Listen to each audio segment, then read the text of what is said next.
Spartan Transportation and Spartan Logistic Management is your one source for all your shipping needs.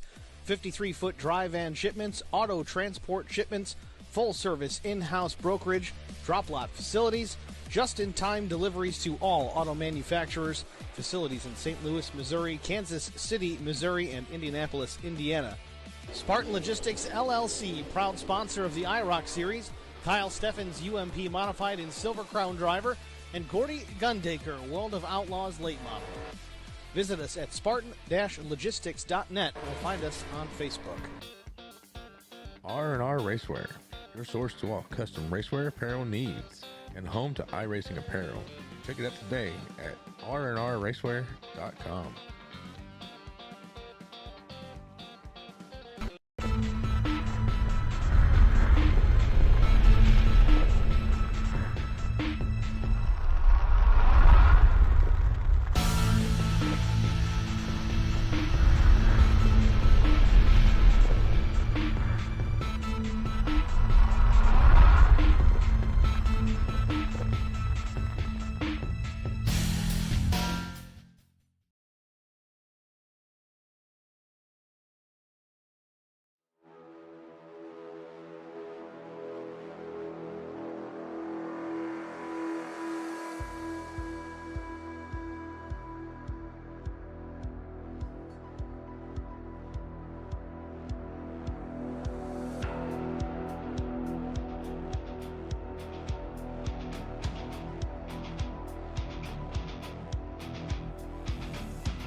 What's going on, guys? Hey, how are you? Repeat back with you, and it's another Thursday evening. That means it's time for the IROC Challenge Series, brought to you by Spartan Transportation. Of course, I am repeating the one and only Kurt Swatsworth, old KS Gaming 51, in the booth with you. A little bit of a change in venue, Kurt. Instead of hopping a plane to head on over to Motegi, Japan, we are at Auto Club. We still got the track where the bulldozers have not yet torn it up. So we've got 2 miles to get around this very, very bad, fast, multi-groove track that's going to see a lot of great racing. Welcome back, sir.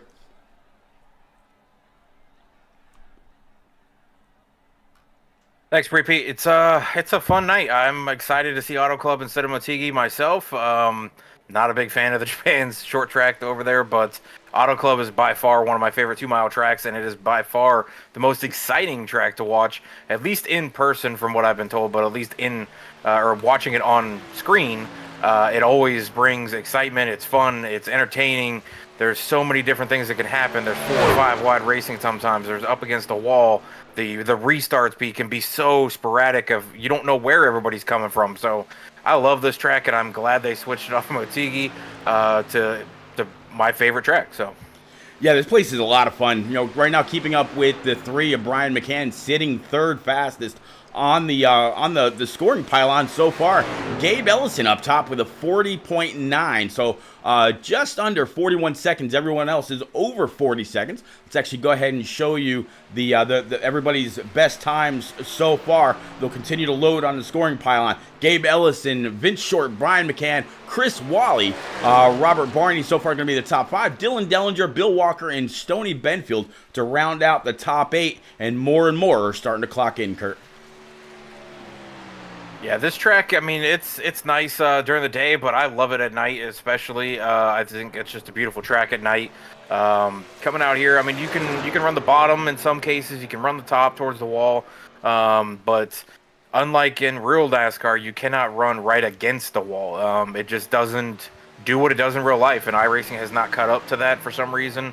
There's a couple tracks like that, Miami Homestead, Kansas, Auto Club. It just does not work the same with being up top. So a lot of guys will do the dive in from the outside to the inside to the bottom line, try to roll it through as much as possible to keep those tires underneath you, and then get into the gas and stay into the gas and not have to let off whatsoever coming out of the corner to carry as much speed as you possibly can down these straightaway speed. Yeah, these straightaways are really, really fast. I know a lot of people will kind of compare this place to Michigan International Raceway. And I remember years and years back, Toyota, when they first got into the sport, they put a big speed, or like a radar at the end of one, showing you how fast these guys were barreling off into the corner. And some guys are like 212, 215. So it's this place is just as fast and just a little bit wider, as you can see, as the 00 brings it on down pit road after his qualifying attempt. How about we catch up to the 19 of Byron Jones at a Goodyear, Arizona. This is his first. Actually, looks like he's going to go ahead and abort that. Maybe he didn't get up to speed the way that he wanted. So Gabe Ellison is out here in the 27 right now, sitting P2 so far. Maybe he'll try to get a little. Maybe just turn an extra lap or two. As you can see, it's really dark out there. Show you what the temps are going to be like for the race. Looks like it's 77-degree air temp with a 78-degree track temp. So, Kurt, there's 2 weeks in a row where the temperatures are very, very similar, which absolutely helps these drivers. Yeah, the drivers, I think, love it when it's nice and sticky out there. You got extra grip. Because of the cool temperatures on the track, the pavement's cool, so it's not burning off the tires as much. But this old surface does eat up the tires anyway, so it's going to be kind of different running it at night. I prefer the night race here because of that extra grip when it's a cool temperature. When it's 115, 120 degrees, it just feels like if you're out there on ice and you can't really get into the gas as much. So I think these drivers will definitely appreciate a little bit extra time on that gas pedal. Yeah, the only issue with that, more time on the gas pedal, more wheel you got to put in, more the right front is completely wore down. So far, it looks like 13 guys did go out for time, and that's going to go ahead and wrap up qualifying.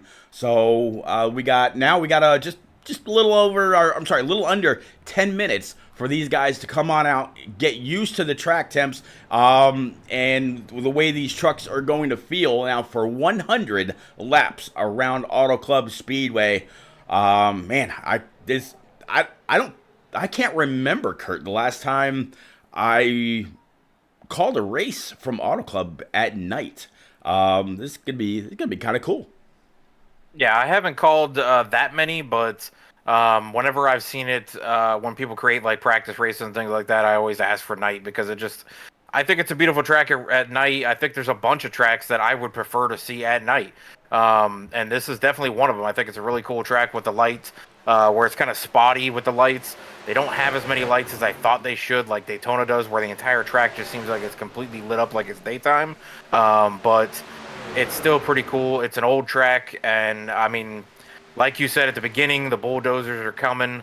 I am very, very saddened and angry with NASCAR about that decision, but nothing I can do about it unless I strike that jackpot that's, I think, up to like $200 billion or something like that. So I don't think I'm going to be able to buy the track and keep it, but I would love to see it stay. I think it's a track and tradition, just like Darlington, North Wilkesboro coming back, Rockingham coming back at some point. Keep those, historical old tracks that have been driver tracks. Yeah, I agree with you 100%. I'm glad to see North Wilkesboro, as you said, coming on back. Rockingham is getting a repave. A lot of the tracks from yesteryear are getting all new attention thanks to guys like Dale Jr. and a few others that are, they're brought up that show. What was the show that him and Dirty Mo Media came up with to go and visit the old tracks? Forgotten Raceway. Forgotten Raceway or something like that. So that could be that. Ruth Gardner out there in chat saying, ready to see our Faster Pastor Stony Benfield race. Kip Cook says, let's go 75 Faster Pastor Benfield. The Benfield Armchair Pit Crew are pulling for the number 75 Faster Pastor, says Barbara Pinion. Says same thing again. Carrie Brown says, crocheting some hats and watching my Faster Pastor tonight. Let's go Stony. And then T.S. Ritchie also saying, go Stony, number 75. So, man, a lot of people still out there. I swear, Stony Benfield in that 75 Spartan Silverado, I mean, his pit crew could literally be his own cheering section. That's pretty cool. I think he's adding your Twitch account into his sermons on Sundays because they are on Thursdays here because they keep showing up every week. And I think it's cool that, family, friends, people that go to his church, people that listen to him on the weekly basis, they come out and they root him on. I think that's awesome. I think that's what a lot of drivers wish they had with family and friends that would show up week in and week out to watch them race. A lot of, family don't really pay attention to what, us guys do on racing or whatever. Like my parents think it's just gaming. Like, you're just over there gaming. Like, no, I'm in here, I'm racing, I'm watching racing, I broadcast racing, I enjoy it. It's something for me to do. It's a hobby. My wife doesn't have to worry about me being at the bar. I'm here, sitting here with you guys. So I think it's a cool thing that family and friends and people that come out and root on every single week. So I wish I had that kind of following. Yeah, that is actually really, really cool. I know, Tom Flickroff's parents are the same way. I know,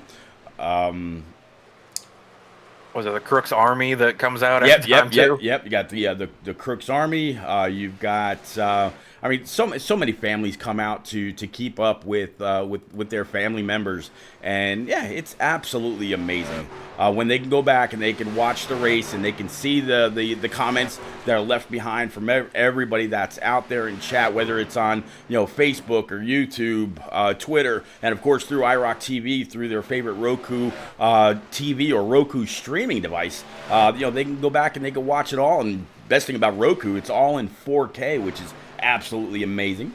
But we're going to have just about 20 guys out here. Good to see that since qualifying, it's kind of amped up just a little bit. So once this practice is over in about 5 minutes, we'll be able to go ahead and pull up the grid, show you where Stony Benfield and everybody else's favorite drivers have queued up for this race.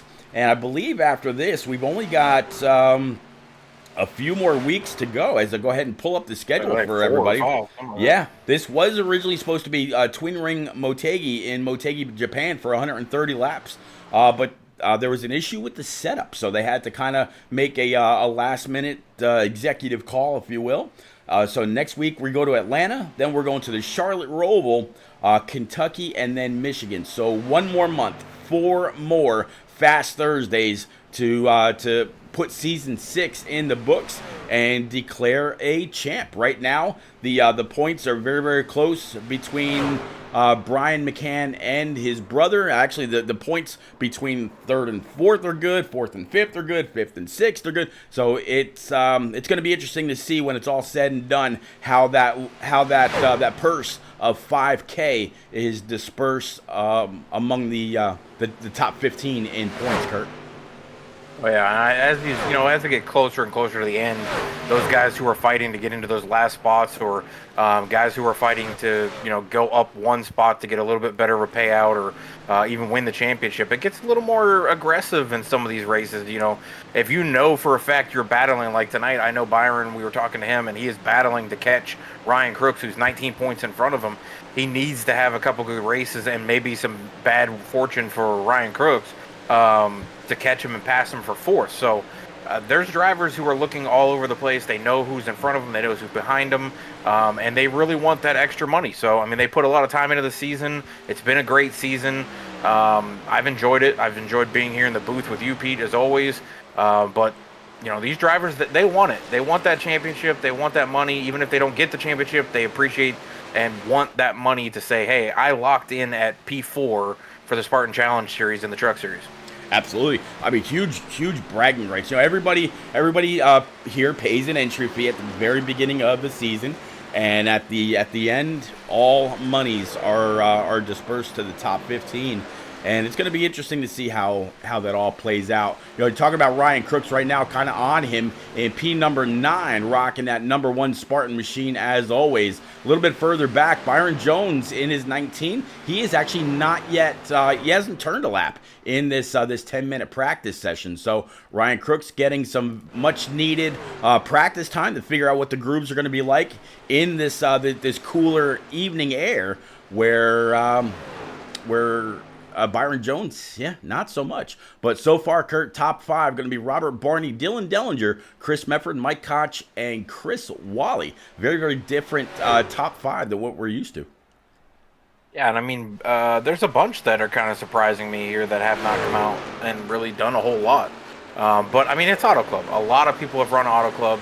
It's in almost every single league you look at. Auto Club is usually a feature at some point throughout the season in a lot of leagues. Mind you, most of the time it's daytime, but a lot of people know how to drive Auto Club. Even from the console days and things like that, everybody usually knows every inch of Auto Club because it's a historic track. It's been here for so long. Everybody has driven it probably 25, 50 times at least for most of these drivers. So I think most of them are comfortable with, they know what they got. Talking with Byron earlier, he was like, I was much happier coming to here. He was looking forward to actually going to Montague, but once he saw that it was Auto Club, he was like, well, now I'm even more excited to go to it because he knows Auto Club. He's driven it so many times, he knows every inch of it. Yeah, and just think, in 4 very short weeks, we're going to go to a sister track. So if he's comfortable here, which is a track that a lot of these guys are going to want to be comfortable at, which will go ahead and bring up the schedule one more time. I mentioned earlier that Michigan International Raceway is very, very much like Auto Club. Tonight's race is 100 laps. In Michigan, in 4 weeks, on June 15th, that is also 100 laps. So if you're good here, if you get a really, really solid finish here, you can almost bet that when we get to Michigan to wrap up Season 6, you should be pretty happy about the way you're going to finish there. So less than a minute to go, 30 seconds. Swats, who you got for tonight, sir? This is a tough one. I'm actually swapping between Ryan and Brian. Ryan Crooks and Brian McCann. I feel like Ryan, I've watched enough, whether it's Shake and Bake, AER, or Velocity, or wherever he's running. I've just watched him so much lately because he runs in 3 leagues that I try to pay attention to, and 2 of them I broadcast. So, and the other one's yours. And then watching him on Thursdays, I catch him 4 times a week sometimes. So I'm kind of feeling like this is a night for Ryan to come back out, get another win since he's missed a couple races throughout the season. But I can't count out Brian McCann. He just seems to be fast at every track we go to. Yeah, Brian McCann, last season's champ. As the warm-up clock winds down to 0, we'll go ahead and clear the boards and get ready to bring up your grid right now, so you can see exactly how everybody is going to go ahead and line up. So Brian McCann in that 3, the guy you were just talking about, he's going to go ahead and start on pole with Gabe Ellison in that 27. It's going to be to his outside. Then it's going to be Stoney Benfield in that 75, the faster pastor, starting P3 with Brandon Mefford to his outside in that 83. Robert Barney in the 16 is going to be P5. Row number 6 going to be completed by Ryan Crooks. Vincent Short in that 15. He's going to start P number 7 with Mike Koch, P8. P9, Dylan Dellinger in that 5 with Bill Walker to round out row number 5. Row 6 going to be Chris Wally in the 51 for P11. P12 is going to be Cook Quick. P13 is going to be Byron Jones with Neil Quick to his outside. David Trumbley and Chris Mefford, they're going to round up side by side for row number 8. And row number 9, in the rear with the gear, talking about the 81 of Josh Funkhauser with Doug Wysocki in that 34. But the faster pastor starting P3, that's got to be pretty good for his front pews cheering the pastor on tonight. Yeah, and one big surprise for me, Pete, is we're missing a McCann. And Yep. I haven't seen him. I don't know if he was here last week since I had to miss Bristol, but I know he missed the All-Star race too. So I don't know what's up with Kevin, but he's slipping and losing points to his brother in the championship.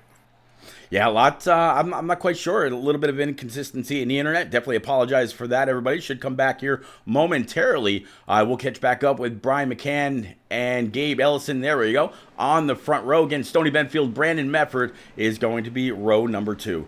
So, yeah, Kurt, this is going to be one hell of a night. Auto Club under the lights for 100 laps. Barney's, he should just about, oh, let me go ahead and pull up everybody's track position right now so everybody knows exactly where these guys are at. As you can see them going into turn 3 through the middle, and then they'll be coming off of turn number 4 in just a moment. But, Kurt, this is going to be one hell of a night. Oh, yeah. Get ready for 3-4 wide coming off of turn 2 once we get this thing started. So I think it'll be really exciting to see who comes out of this, because it'll be a tell sign for Michigan at the end of the season, like you said, Pete. Absolutely. Barney's got the green flag up, waving it now. Let's go. Ryan gets a good jump on the bottom through the start stripe. He goes. Gabe Ellison's been fast this season. He has no wins on his record, but he's been one of the faster drivers in the top 5 most weeks. That 83 also right there with him with Brandon Medford, very fast. Won the All-Star race, Pete, so very fast there. Ryan Crook's coming around the outside. 75, Stony Benfield getting slippery and getting a little loose there coming off of turn 2. And look at it, Pete. 3 wide, 4 wide, back there towards the back. Yeah, a little bit further back, and right now, everybody's trying to do something with this 3. Is the 83 of Brandon Medford. He's going to come on up, but the 27 of Gabe Ellison, he's got something in mind as well. Here comes the 1, and one thing that we didn't mention, oh, caution's going to fly. Yep, looks like Josh Funkhauser and Bill Walker might have something to do with this. And you said the 51, huh? Yeah, it looked like he was down almost in pit road. All right, so Chris Wally. Go back. Yeah, he's got some massive damage. Same with Byron Jones, and they're bumping and banging afterwards. Yep, let's go ahead and back this up just a little bit. Kind of caught up to that mid-stride. Let's stop it right there. Switch on over to our chase cam right quick. And let's go on over to Byron Jones, and we'll play it from here. So you see Byron up on the middle group. 51's going to slide up just a little bit. Looks like 51 got a little loose, came on up, collected the left front of the 19 of Byron Jones, and that was all she wrote. Let's go ahead and rewind this one more time. We'll go to a different camera angle so everybody out there can watch and see how this unfolded. Let's switch. Go back behind either Byron or Neil Quick and watch what happens in front of the 51 and the 19. I think that's what caused the 51 to check up and get loose. All right, so let's do that. Excuse me. Sorry about that. All right, let's go ahead, and we are behind Byron and the 51. This is the chase cam that we just played, but this is a little bit further back. I'm just seeing the 51 slide up. You see a little bit of a wiggle, and then it came across Byron's nose. Yeah, out in front of them, the 8 truck gets really loose and almost gets sideways almost.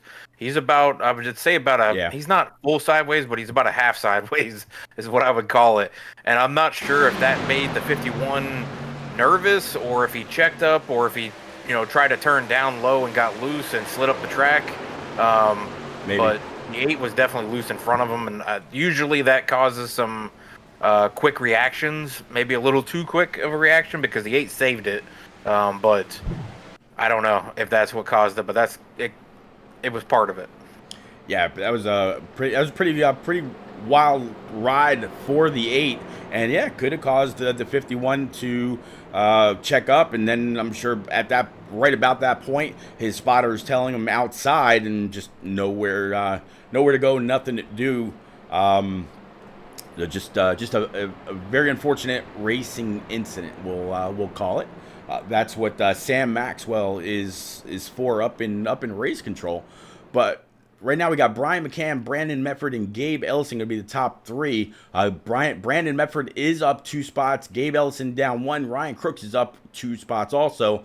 The only people inside the top 5 that are right where they started is Robert Barney in P5 and Brian McCann after starting on pole, Kurt. Yeah, usually the trick with Auto Club is you want to get out and get away. But the draft helps. So if you can have 1, 2, 3 cars get drafted, get lined up, and get away from everybody, and then it'll be determined between those 3.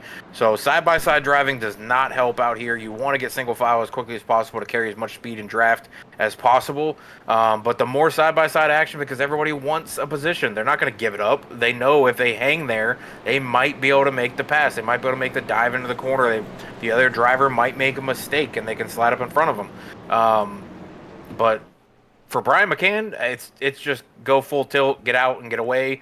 I'm sure Brandon Medford is thinking the same thing. I'm sure Ellison's thinking the same thing, and Crooks. But the rest of them were pretty much side by side there, especially towards the back where we saw almost 4 wide racing. Yeah, Byron Jones just put out in chat saying she's done. So very unfortunate for the 19 of Byron Jones. You know, he's in a very, very tight battle with the 1 of Ryan Crooks. Ryan right now sitting up here in P number 4 while Byron Jones is on pit road. Very, very unfortunate for him. We'll have to see how the points shake up when it's all said and done. Barton's going to go ahead and switch from the yellow flag over to the green and wave this group of cars on one more time. Pace truck's pulling on, pace car pulling on down, and we're going back green one more time. Let's go. Brian gets a great jump this time, Pete. He gets a good distance from Ellison, but I don't know if that's going to help him because Crooks is right on the back bumper of Brandon Medford, and they may push it right to the 3, which would help them get by the 27. At least maybe the 83 can carry the momentum on the outside. But talking about Byron, he's also in a battle within 4 points of Neil Quick. So this is not going to help his situation with Neil Quick either, with him being out of the race and being scored 17th. Neil is currently in 15th, but we'll see where he ends up at the end of the night. So this could be a night where Neil jumps Byron in the points. Very, very possible. You know, you mentioned getting in line. Well, look at the top 5, top 6 right now, all in one line, and they're coming across the start stripe to start lap 6 of 100. You'll see this again going down the backstretch, and this is something that we didn't really touch on in the 10-minute practice that we had. Everybody will run the outside wall after they've opened up the wheel to let the car eat and try to make up as much time as they can. There you see it, 4, 5, 6, 7, 8, 9, 10 trucks out of the 18 that we had up against that outside wall. Everybody's still chasing the 3, but a side-by-side battle between the 83 and the 27, and right behind them as well between Robert Barney and Ryan Crooks, but they're going to fall back nose to tail.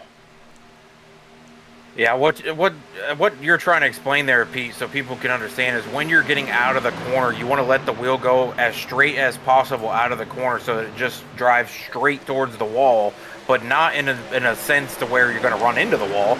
You just want to drive straight towards the wall so that it corrects itself as it comes out of the corner, where you're not having to put wheel into it, because that's how you're going to tear these tires up coming out of the corners if you're having to crank on that wheel. You're cranking on them enough as it is through the turn. You don't want to be cranking on it as you're coming out of the corner, because you're scrubbing off the speed that you would carry down that straightaway, which is going to pull you in the draft. It's going to help you separate from other drivers. And if you can't do that because you're putting wheel into it, you'll stay side by side or you'll fall back.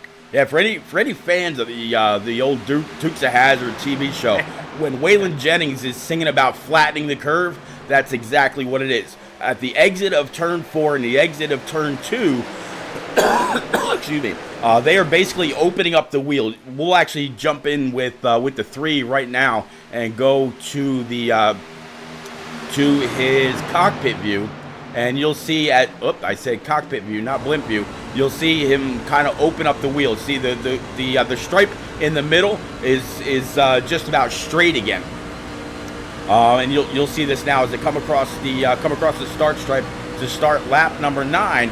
Going into turns 1 and 2. He might have a little bit of difficulty with it now because he's got the dirty air off of Brandon Medford, but you see how he's already exiting the corner and the wheel is coming back to the center. He's not turning the wheel in anymore. He's flattening the curve. He's opening up the wheel, letting the rear end of the truck dig, and really making some great time. So there you go. Absolutely, and like I said, that's how you carry the most momentum you can out of these corners. This whole track is based on momentum. You want to carry as much as you can into the corner without having to let off the gas as much as some of the others. You don't want to be cranking on the wheel as much as others. And coming out of the corner, you don't want to be cranking the wheel, and you want to have that pedal to the floor so that you can carry every bit of speed through the corner. Oh, Ellison really loose. He is looking Good like save. he's looking like the Dukes of Hazzard out there sliding around corners. But yeah, it's just basic principle of carrying momentum. You want to carry it as much as possible. That's what sucks you up to the next driver in the draft down the straightaway. That's what allows you to make that dive, just like Ryan Crooks is doing now, into the corner, slides right back up in front of the 16. Now the 16 can do the crossover out of the corner and try to get him on the front straightaway, and it looks like he might complete that. Yeah, he is. They're actually going to go ahead and take it 3 wide, 15 of Vince Short. He's thinking about getting up there, just not quite enough momentum. He needed a little bit more of a shot from the 00 and Mike Koch to try to get up there to try to contend. And he's going to have a little bit of momentum here, but still a great side-by-side battle between Ryan Crooks and Robert Barney. Yeah, and I mean, these 5-6 cars up here at the front have really separated themselves from everybody else. They've got about a 2-second gap, 1.5-second gap on the rest of the field that's back there. So these guys up here, even though they're side-by-side in a couple positions here, as Medford takes over the lead from Brian McCann, so new leader there. But it's just, that's all you got to do is separate. Once you 5 get separated, you guys can draft on each other, pull away, open up the gap even more, and then it just becomes a game of who pits at the right time, who comes off at the right time, and if we have a caution allowed. There you go. So 83 and the 3, like you said, they went ahead and swapped positions. It's actually, you want to talk about being up close and personal. Let's jump on board with the 3 right now. And that's going to be, again, Brian McCann. And go ahead and show you his nose. Look at, he is all up underneath the back end of that 83 of Brandon Medford. Going to go ahead and try to pull low. There he is. But the one, he's got the back end of the 83. He's going to go ahead and shove him on all the way down into turn number 1. Does he let go at some point? Nope, but he's going to go ahead and go high to try to get around Brandon Medford. He's got some company behind him as well. A whole lot of draft going to play out. 83 a little tight, but it looks like they will be able to take that spot back, or at least battle back for P number 1. And you can see the 3 challenging down there on the bottom. And the reason he's able to do that right now is because they're still on semi-fresh tires, 13 laps into it, and we did have the 1 caution. So he's able to run the bottom, which is a shorter way around the track, but he's not carrying the momentum. And those guys up there they're in line now, so they probably will get him going into turn 1 and 3, or 1 to 2. But he was able to stick side by side there for a little while. As you see now, Brandon Medford cutting him off at the bottom, which is going to push the 3 probably up the track. But he's going to be side by side with Ryan Crooks, so he might go from 1st to about 6th if this happens.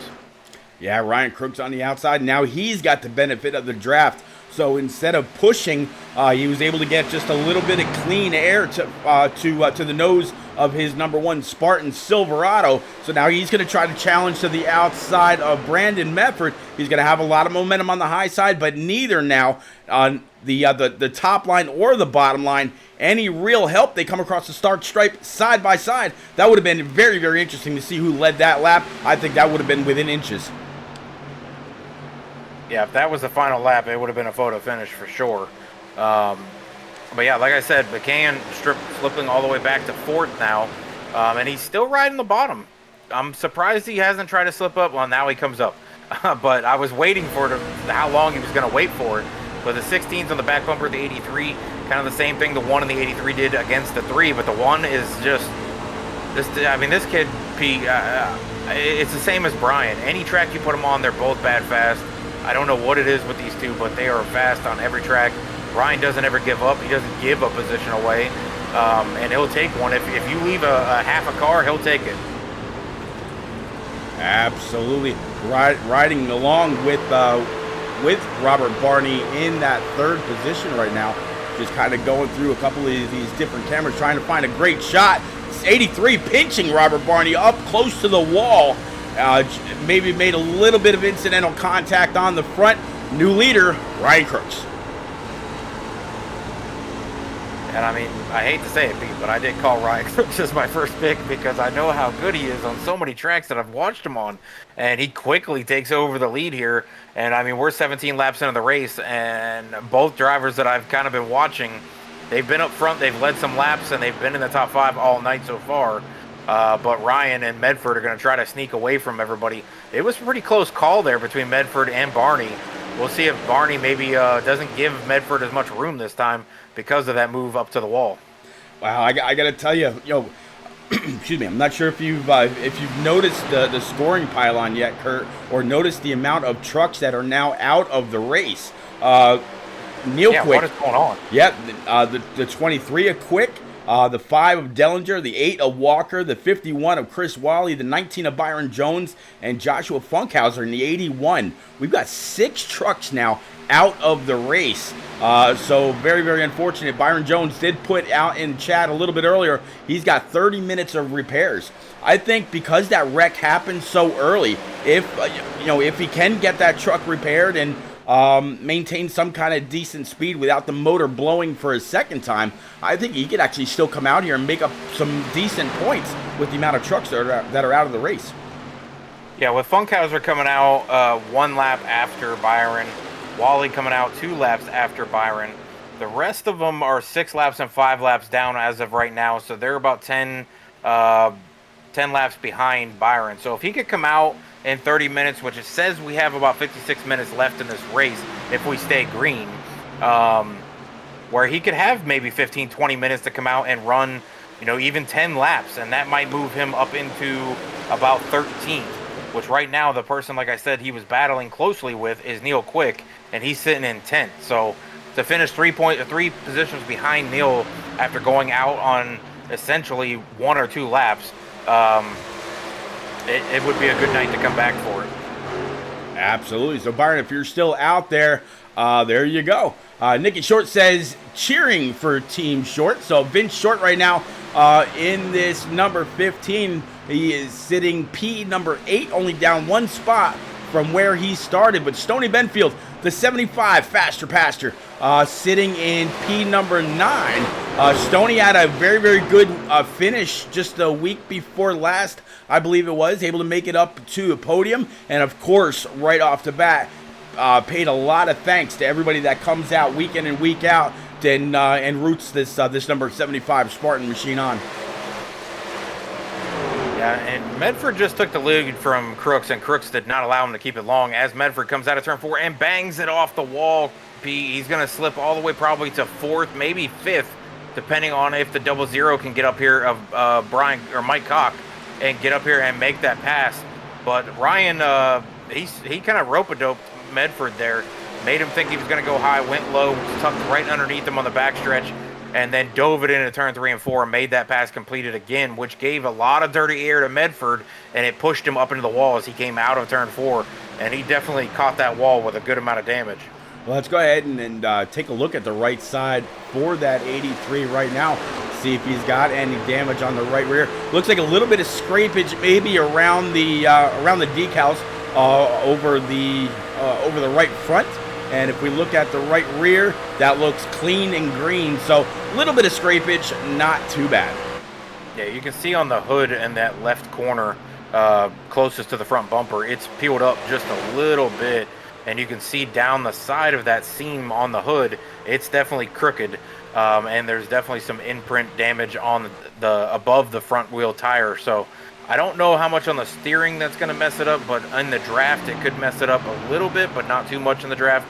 But if he ever gets back to the front, I would think that would be some problems with air. So we're going to have some green flag stops coming up here shortly, Pete. I don't know how much time it'll take to fix that. I don't know if he'll stay in to get it, if it's optional. But if we have a caution, I would definitely expect him to stay on pit road and get that fixed as much as possible if he can. Yeah, Neil Quick right along with Doug Wysocki. They were both in on lap number 2. Cook Quick, Dylan Dellinger, Bill Walker, Chris Wally, Byron Jones, and Joshua Funkhauser. A lot of those guys on lap 2 as well. But like you said, Cook Quick, Dylan Dellinger, and Bill Walker, they came in on differing laps between 11 and 13. So if any of those guys can still make it out and just run a few laps, all they've got to do is just run a few, and they will be just fine. Make up a couple points, especially in a smaller field like this. That's really when you need to do it. I honestly didn't see Bill quick Dylan Dellinger or Bill Walker involved in that incident with Chris Wally, Funkhauser, and Byron. So I'm not sure what happened with those guys, but even Doug Wasaki, he's out there and he's got a busted front end. So I don't know if maybe they just figured the damage was too much and they just gave up on the night. I don't see them in here. It looks like they all did manually disconnect. It even shows Byron manually disconnecting. So I think Byron needs to get back in here and wait it out and try to run a few laps, and that'll push him up a couple points. Yeah, any points are worth gaining, especially when the points are so close for that top 5, top 10. And the top 3, Pete, have definitely separated themselves. Ryan Crook, Robert Barney, and Brian McCann have pushed away from Brandon Medford, Chris Medford, and Gabe Ellison by about a second over them. So these 3 have really positioned themselves out front. It'll kind of determine, who's going to pit when. We've got probably pit stops coming. Well, they run 100%, so it's probably going to be able to run it to lap 40, I think. So we're about halfway through the fuel run, or a little above. Oh, and there's the caution. Never mind. This will definitely help Brandon Medford. Yes, it will. And help Byron, because that's time he's sitting there where they're not running full speed ahead and losing laps to him.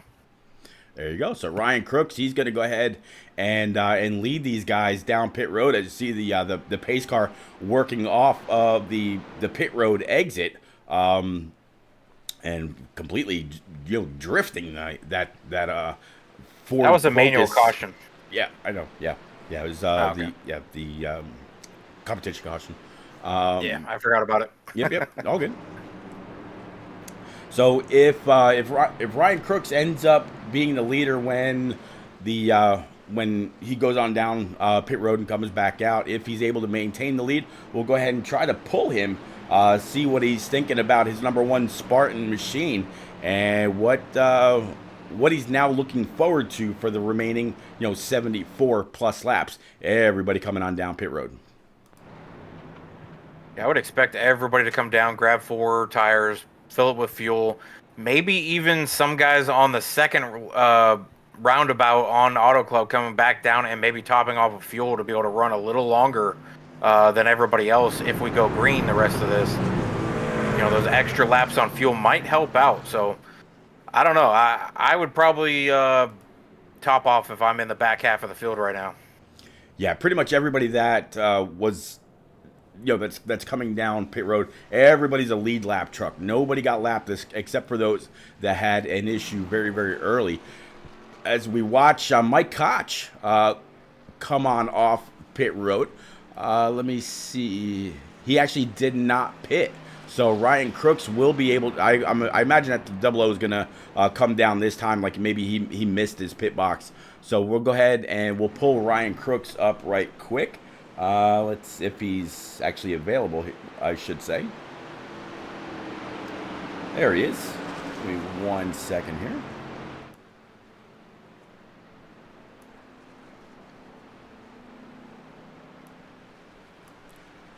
Ryan, it is Repeat and SWAT's up in the booth, but you got a copy in that number 1 Spartan machine.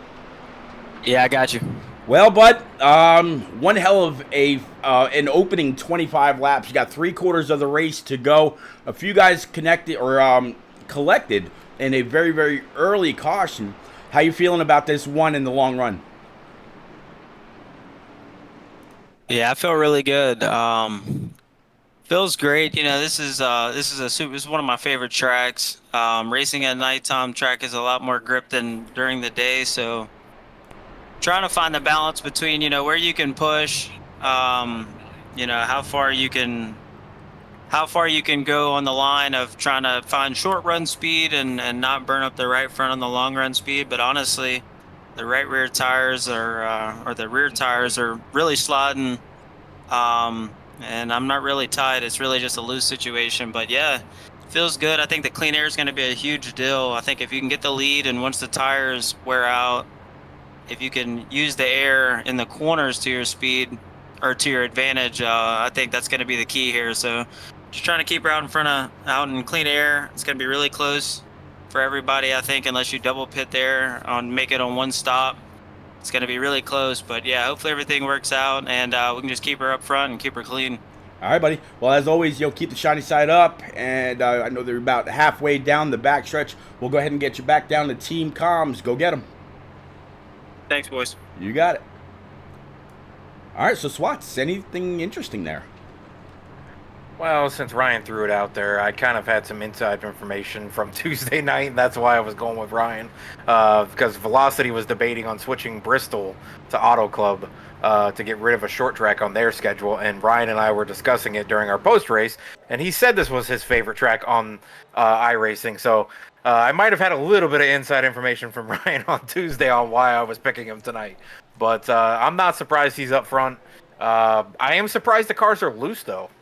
Green flag, green flag. Oh, green flag's out. About to see if they tighten up as the night goes on. Let's go. Yeah, usually this thing, it's usually tight and then builds loose during the day because of the heat and the tires wearing off. So I'm kind of surprised to hear that on night when we're down to 78-degree track temp. And we also have a relative humidity of 58%. So there should be some, extra humidity in the air. It should be sticky. It shouldn't be slippery. So I'm kind of surprised to hear that the trucks are a little loose, more loose than tight. I would have expected them to build tight with the low temperature on the track. So kind of surprised by that, but Ryan seems to be doing well with it. Same with Brian McCann, Robert Barney, and Gabriel Ellison.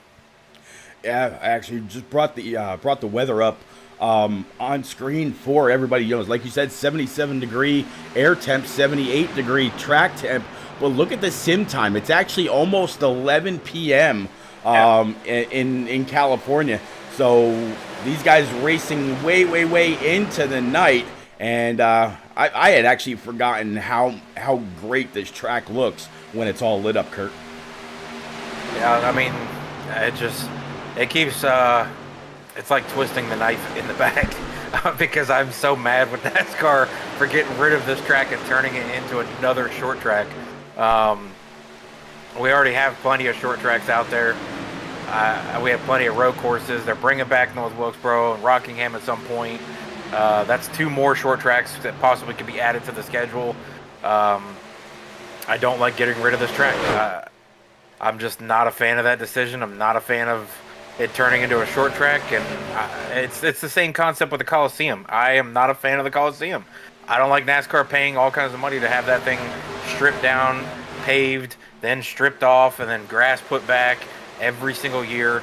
There are a lot of local short tracks that they could do that to. They could go back and help build out some of the older short tracks that are in the area. But instead, we're doing this.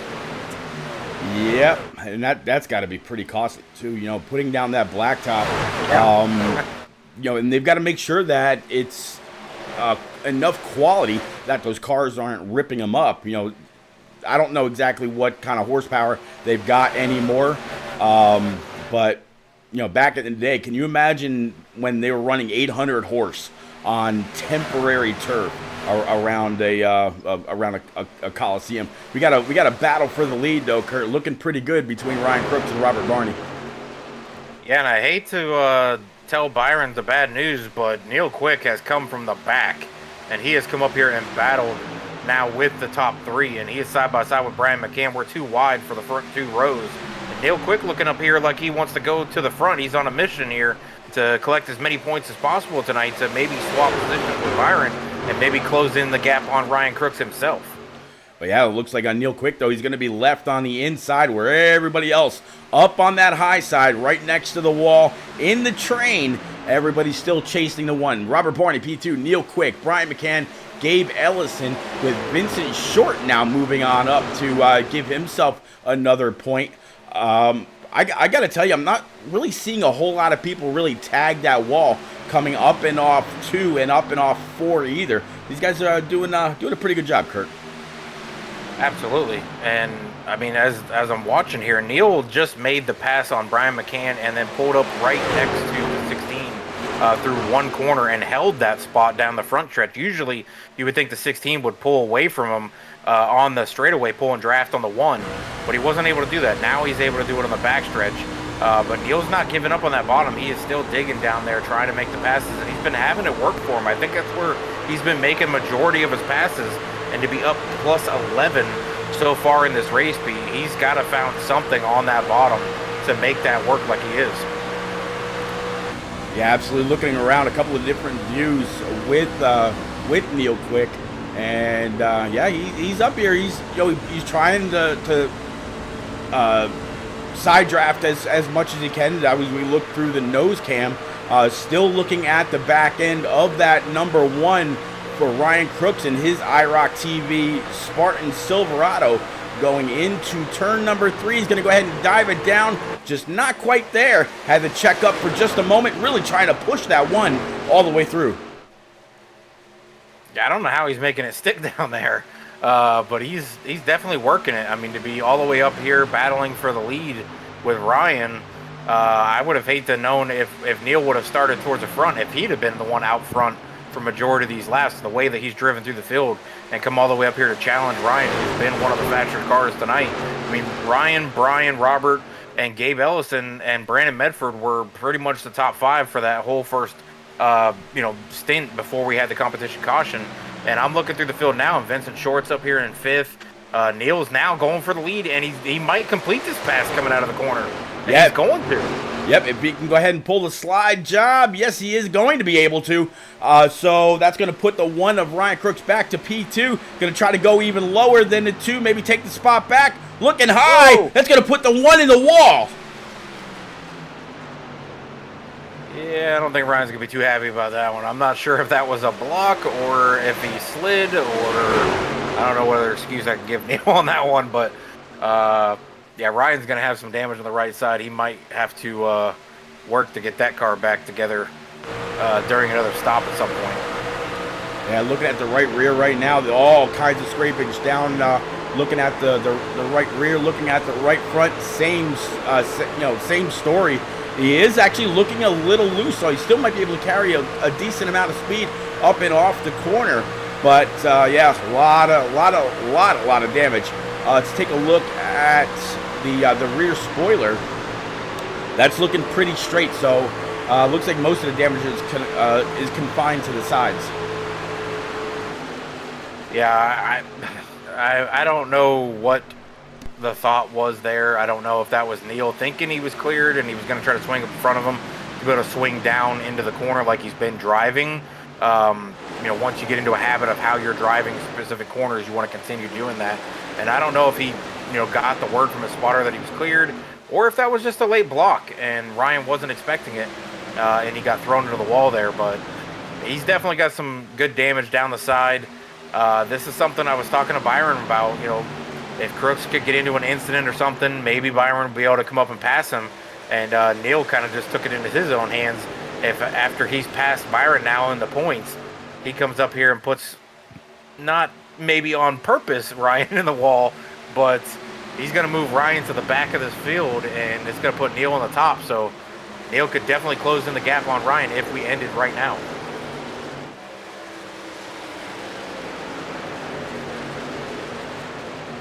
And Ryan's got his hands full back there.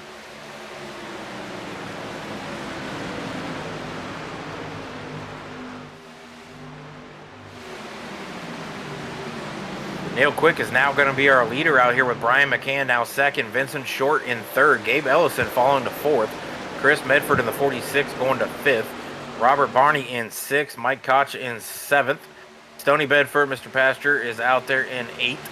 Brandon Medford, after making contact with that wall earlier, has now moved to eighth after just now passing Stony Bedford, and David Trumley is going to move up to P10.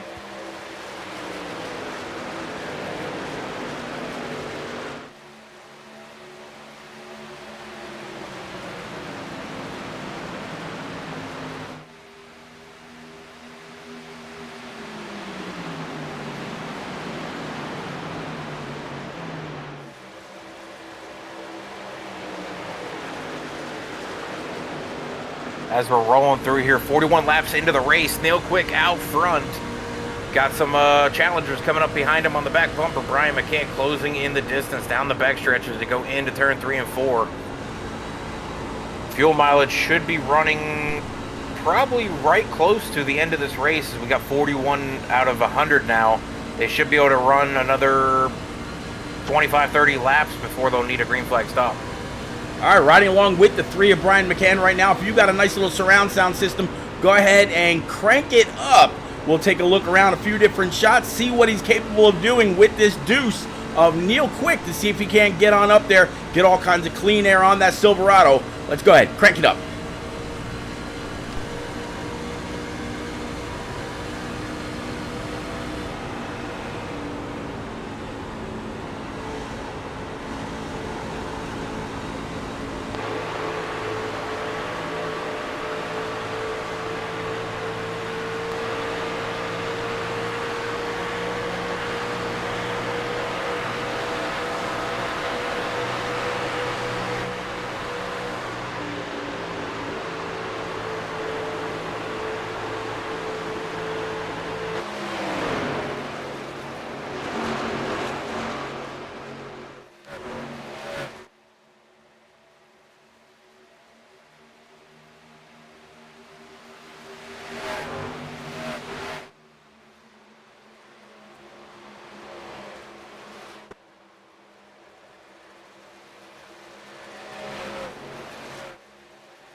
All right, we are back. So, yeah, Neil Quick still holding off Brian McCann for P number 1, Gabe Ellison P3, Chris Mefford, and Mike Koch to round out your top 5. Everybody up against that outside wall, Kurt, going down into turn number 3, getting closer and closer to completing the first half of this race here from Auto Club. Yeah, I mean, we're 47 laps in, and I'm surprised with Neil being up here. I wasn't expecting to see Neil up here this fast. Just wasn't a track I thought he would be up here, but he has proved me wrong tonight and came up here with a fast truck and has blown through the field.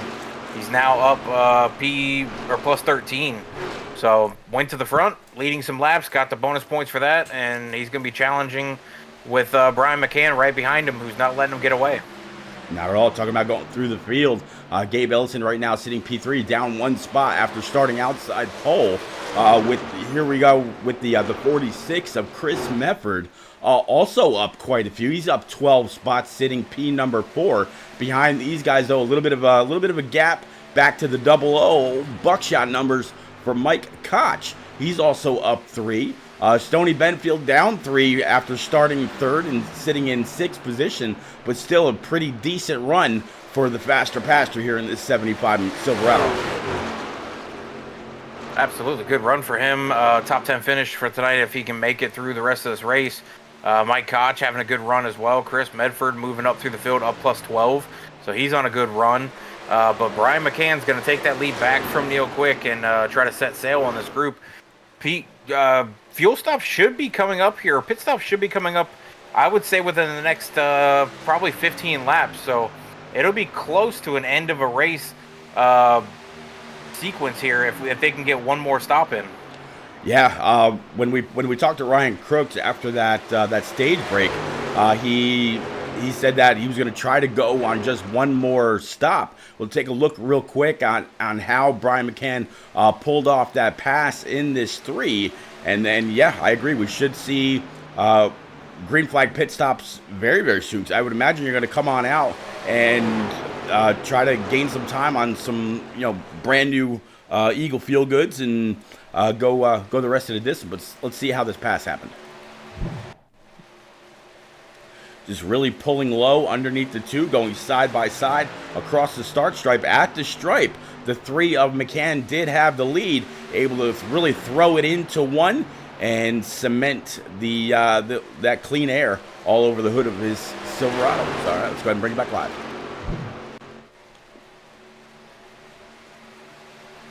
And not only did he take the lead back, but he is absolutely pulling away already a good just about half second over the deuce of Neil Quick right now.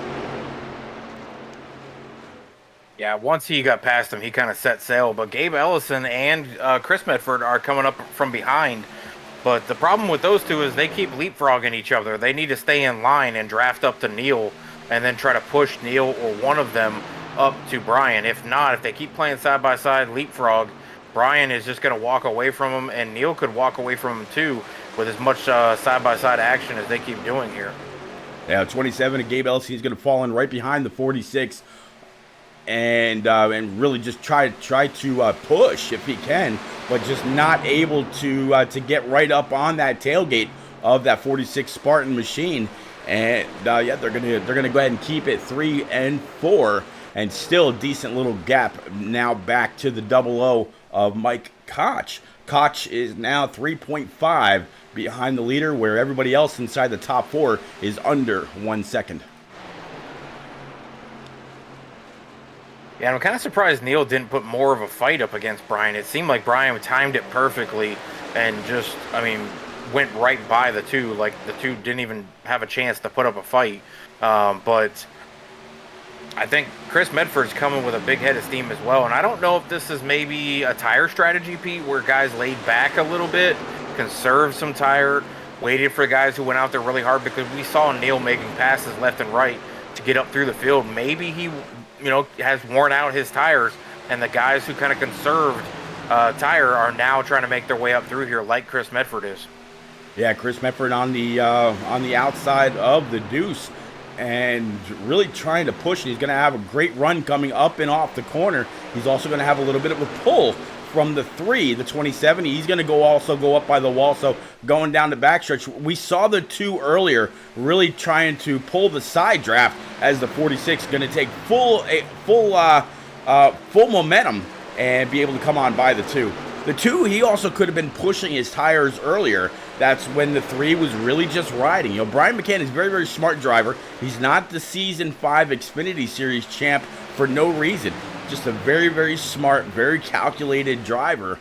Chris Medford still right behind him now. The deuce falling back. That's going to be Neil Quick. And Gabe Ellison just staying right there to make this a nice little 4-pack. Yeah, their gap back to the next group is 3 seconds or more. It's 3 seconds back to Mike Koch, then it's 5.5, almost 6 seconds back to Stony Bedfield back there in 6th. Then you have 6.5 back to David Trumbley in 8th, and then almost 11 seconds back to Robert Barney. Yeah, Robert Barney, he's got Ryan Crooks right in front of him. Crooks able to find himself back inside the top 10 right now, sitting P9. but 10.8 behind the leader. Like you said, Robert Barney, 11.2. Doug Wysocki, and the 83 of Mefford is the last truck running. Still, everybody else is out, including the 23 of Cook Quick. Dylan Dellinger, Bill Walker, Chris Wally, Byron Jones, and Joshua Funkhauser after that very, very early caution. So those guys giving up some much needed points. The only thing that's kind of helping them, I should say, is this is a smaller field. All right, this isn't a 30 truck field where they're going to be losing max points. Right now, there is only 12 trucks out there on track. So they're not going to lose too much, and we still have a month of racing yet to go. I believe I said next week we head on over to Atlanta Motor Speedway, and then we got a couple more. We got the Roval, and I believe I said Kentucky, and then we're wrapping up season number 6 in this Spartan Transportation IROC Challenge Series at Michigan International Raceway in the middle of June. Sorry. Yeah, I'm looking forward to Kentucky. I'm looking forward to Michigan. I think those tracks will make or break people getting closer and closer to those points battles to the end of the season coming to Michigan, for sure. But I'm excited for all these races. I'm sad that I won't be able to make the championship race. Do a trip with my wife all the way up to Maine to spend a week up there, but it's I'll still be watching online to see who comes away and grabs this championship. I think it's going to come down to if Brian McCann keeps showing up week in and week out and keeps putting in top 5 finishes, top 10 finishes. I don't know if anybody catches him. Yeah, it's going to be tough for anybody to try to do anything with him. Brian and his brother have been on top of the points all season long, but unfortunately, Kevin McCann, he is not out here on track this week and wasn't on track last week, so losing a lot of points. So even though there's some guys that are in the pits and had to retire early, they still made points up just for simply starting the race versus Kevin that hasn't shown the last couple of weeks. In fact, let me see if I can actually take a look at the points here right quick. Give me 1 second. Let's see. Yeah, Brian McCann actually in the lead. He was able to leapfrog his brother Kevin by quite a bit. And then it's going to be Gabe Ellison, Chris Mefford, Ryan Crooks. Byron Jones came into tonight's race in P6. Just, what was it, like 19 points or something like that over Neil Quick. Well, now with Neil still running and inside the top 5, he's going to be able to make up quite a few points. But Kevin, he was back in second in points. Gabe Ellison's not going to catch him, this week or next week. There's a very insurmountable amount of points between second and third, but the battle between Gabe Ellison and Chris Mefford, that could be decided within the next 4 weeks. Ryan Crooks and Chris Mefford, that's about 60 points, give or take. Byron Jones up to Ryan Crooks, that's 20 points, give or take. So there's still a lot that can happen in these next 4 very challenging tracks. Oh, absolutely. I mean, one bad race can separate, 1 or 2 positions in the rankings. I mean, if you have a missed race, it'll definitely hurt you if somebody else comes out here and grabs a win, that's what's allowed Byron and Neil to close the gap on Ryan, as he's had a few bad races, missed the race.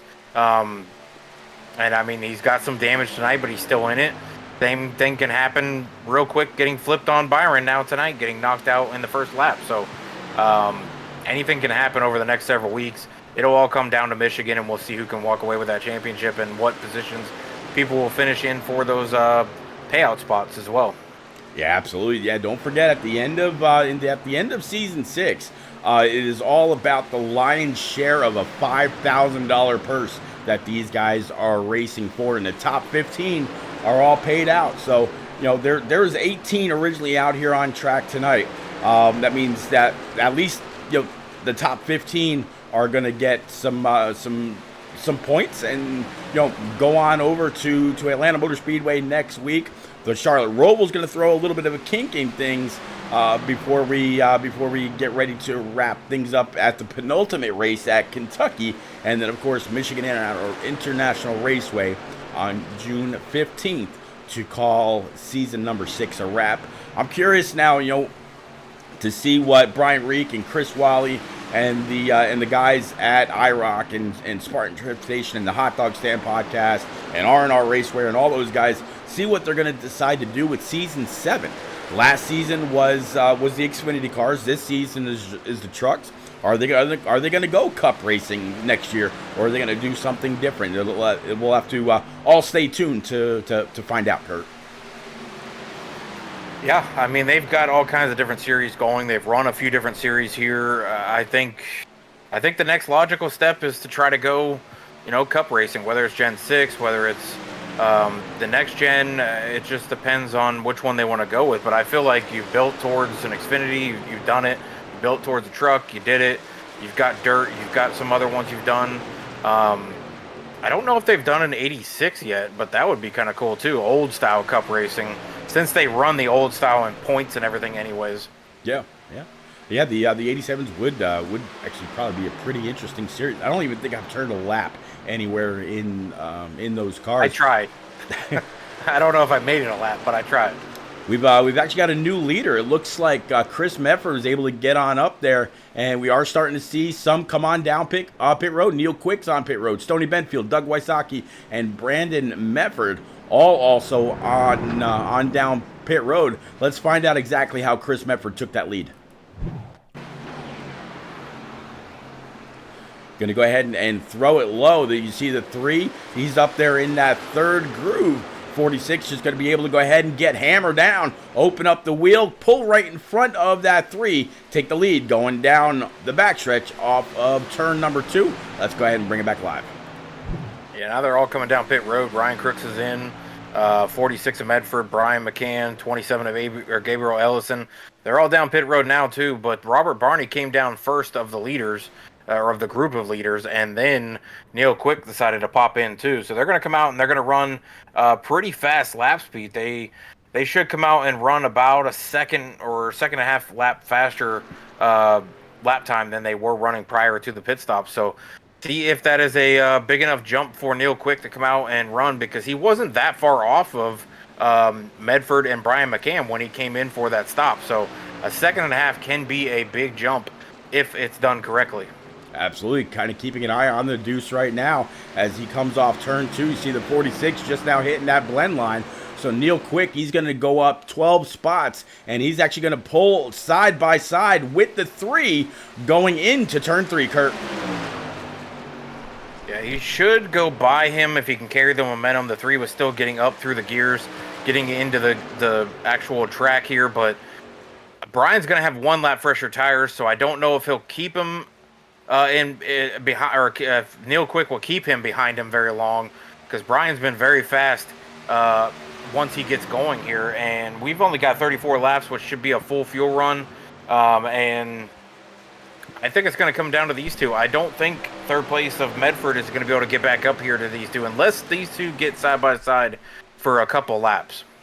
Well, Chris Medford, he was able to work his way up now up 13, just like the deuce of Neil Quick, as he continues to lead with the 3. The 3 was stalking the deuce, just like, the 3 was stalking the deuce earlier and then eventually pulled on out. So is he pushing the 2 of Neil Quick beyond his limits, pushing him, making him go faster than he really wants to? The 46 was great on the long run. He was able to go on up there and take the lead in the closing laps. Now, we don't have as many laps to go now as they had earlier, but one thing about these trucks, Kurt, is they don't have to take, full, 2 cans of gas. They can actually adjust how much fuel they take to keep these things light. So only take the amount that they need, plus maybe 2 or 3 laps in case there's a green-white checker. But this race has such a green flag feel to it, I don't see that happening. I mean, we've had 2 cautions, one being a mandatory caution. We've had 1 for an incident, and that was on lap 1. So I don't see this thing coming down to cautions, especially as spread out as we are. There's gaps all over the place. From first to 10th, it's 20.6 seconds. So it's not like these guys are close enough to each other. Now, if Brian McCann and Neil Quick get battling each other, you never know what could happen there. If it's a block or somebody gives a push into a corner or even a door check, anything, that could bring out a caution. But I just don't see these guys doing that. Yeah, I don't either. Catching up with Ryan Crooks. Crooks has a lot more damage on the front end of his truck.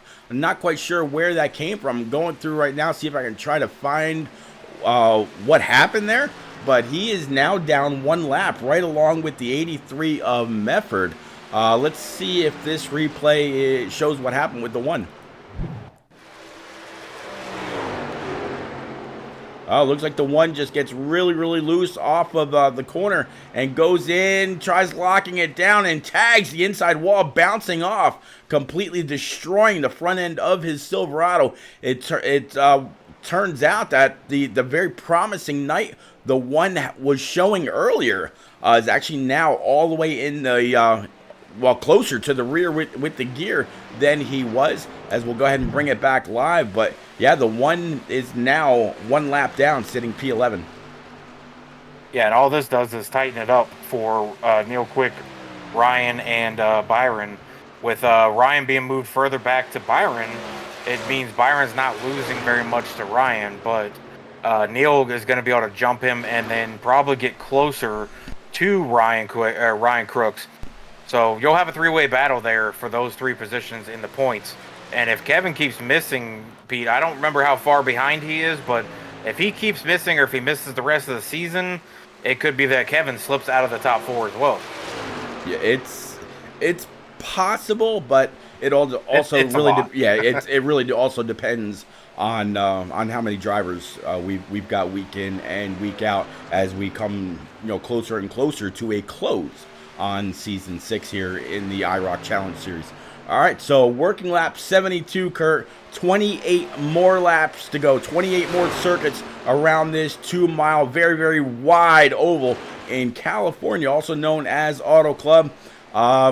Man, one more month of racing left for these guys. Neil Quick right now still leading in that Spartan Deuce. The 3 of Brian McCann right now sitting P2 after starting on pole. Chris Mefford sitting P3 in that 46. And he's got some company in the 27 of Gabe Ellison. Yeah, I don't know if Neil is maybe hearing the sounds of the movie Jaws, but Brian's sitting back here just stalking the 2. He did it earlier with just riding behind him, conserving tire, and waited to a certain point and then passed Neil Quick like he was tied to the wall. So I don't know if Neil can hear it or if maybe Brian is trying to talk to him during the push to talk over the radio, but he is all over the back bumper, and I don't know if Brian still has that Dale Sr. Outfit on or not, but if Neil's looking in the window and that's what he sees, Brian is absolutely trying to intimidate the 2 right now. Well, let's take a look at his profile. I believe he did change it up. No, that's not him. Come on, Brian McCann. Let's go. There we go. Nope, Brian's his profile picture is right back to himself behind the wheel from King, North Carolina. It says, when in doubt, go faster. Well, he doesn't have to go much faster. All he's got to do is stay right there with the Deuce to see if he can pull off yet another W and get that much closer to going back-to-back for championships. Did he change his driver's suit too? Oh, look at his 3 going full bore. Told you. Wow. I told you he was waiting. We're at 11 laps in, Pete. That's usually the timing. At least on the 60% races for fuel, that 10 to 15 lap range, that's where the tires really start to get to a point where they start falling off. And if you time it right, just like Brian did, where he was stalking that too, waiting and waiting, and he was setting it up, and he got real close to his back bumper, and then just blew right by him on the outside. That's a Days of Thunder reference right there with Harry Hogg getting the match perfect tires. I tell you, way back in the day when we first started broadcasting over on console, I broadcasted, of course, with the one and only Nick Vroman, old HD Motorsports. He would have called that a power move. Round the outside One hell of a job by the 3 of Neil Quick. Brian McCann. So that is absolutely clip worthy. Go on over, save it. And, man, one hell of a job by the 3 right there. That's very Earnhardt-esque. I think I'm trying to look at his outfit for the helmet and the suit. I think he's still wearing the Dale Sr. helmet. It's just the visor's up because it's nighttime race, which is surprising. I didn't know the visor came up. Hey, there you go. Or I don't know if the visor is up. I can't tell if that's stenciled onto the visor itself, like the image he had before with Dale with the glasses, or if the visor is actually up. Well, look at his 46 coming. He's starting to apply just a little bit of pressure. He was quite a bit back, but now he's closed within a full second of McCann. He's just 0.3 behind the deuce of Neil Quick.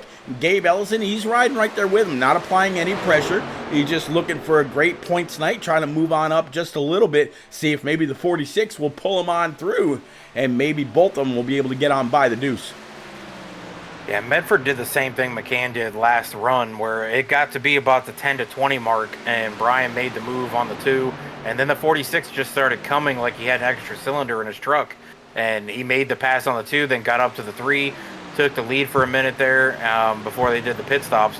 But I think both of those drivers really conserved tires on the starts. They kind of just rode for a little while after they came out for the green flag stops. They just kind of rode. They didn't try to lose time. They didn't try to really, muscle that truck around the corners. And Neil's style of driving has been aggressive. So I think he maybe have burned off his tires just a little bit more than these two. And both of them just coming hard. Neil throwing a little block down there. Right now, kind of taking a look with the with Stoney Benfield back here in P number 5. A little bit of a gap between himself and 6th, and of course all the way up to P number 4 again. Faster Pastor having a pretty good week so far. And, really doesn't have to worry about anybody in his rear view. He can literally just run his line. But let's go ahead and bring it on back up. There you see the 46, the deuce, and the 27. 46 able to get on by. Looks a little loose as he comes off the corner, really trying to pedal that truck. Yeah, and they're running different lines at the early parts of these runs where they're running more on the bottom. And then towards the later part of the run, they seem to slide up in that second and maybe third groove to carry some momentum through the corners where the tires have worn off. I see Brian all the way down to the bottom, which reminds me of console days when we actually used to put the left sides underneath that line coming through 3 and 4. As you see him coming into 3 and 4 now, you'll see Brian probably drop all the way down to the bottom line.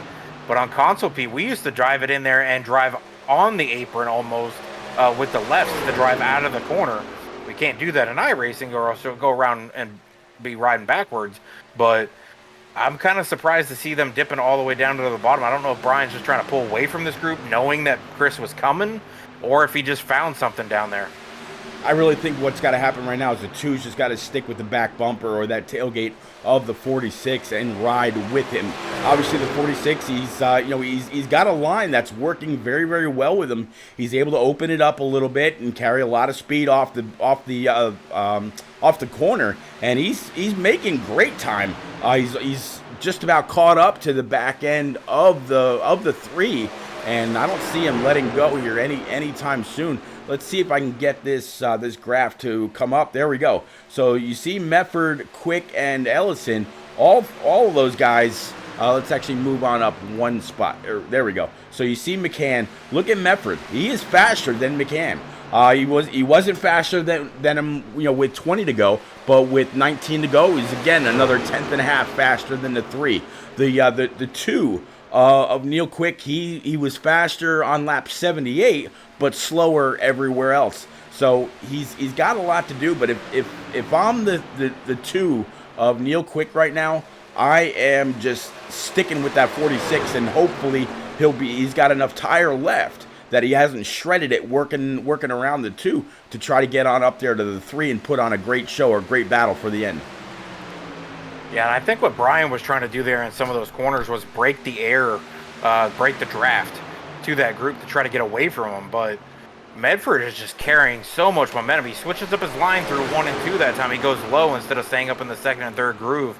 See if it makes any difference for him here. He's got to close in that gap on the 3, and then he's either got to guess which way the 3 is going to go, whether he's going to go high or if he's going to go low, and then guess the opposite side of it, just like McCann did to Neil where he went around the outside. Yeah, that time the 3, he kind of went in that second lane and then drove it up. The 46 drove it up and then had to pull down to try to get as much clean air as he could on the hood of his 46. That way he wasn't fighting the dirty air, putting any extra wheel into it and shredding that right front even more. So the 46 and the 3 very much playing games with where they're putting the truck and how much tire they're wearing down. 17 laps to go here from Auto Club. Again, I am Repeat, right along with the one and only KS Gaming 51, talking about Mr. Schwartz. If y'all want to follow right along with this IROC series, go on over to Facebook, iRacing IROC. Give these guys a follow. They've got all kinds of series that run during the week, whether it's on asphalt or dirt or what. If you think you can keep up with these guys and put on one hell of a show on any one of their broadcasted evenings, go on over, and I promise you, Chris Wally or Brian Reek or one of those guys will give you a follow back. And in fact, they've got an invitational series that's coming up very, very soon for only the creme de la creme from their series, Kurt. Yeah, I mean, they put on a lot of different stuff. Obviously, over on IROC TV as well on Roku, we're part of that group, Pete. So there's so much action you can find all over the place. Now we're getting some action up front as Neil Quick is glued to the back bumper of the 46 there. I thought we might have an incident there as he was a little to his outside on that right rear bumper.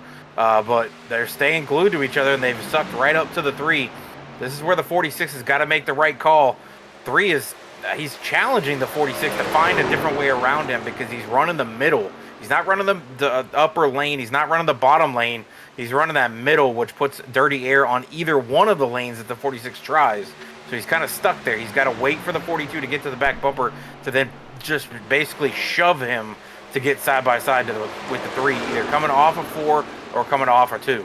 That 46 really loose right there, back on the throttle, coming off of the corner, and just really hoping that the Deuce is going to push him. Looks like the 2 of Neil Quick, he's going to try to look underneath that 46. Last time we saw 46 go off of turn number 2, he was really, really tight, and the 2 was able to get even closer. Now here they are one more time, 46 to the outside. He's got the preferred line. He's also got the 27 of Gabe Ellison right up his trumpet. That's going to put the Deuce back to P3, now trying to hold off Ellison.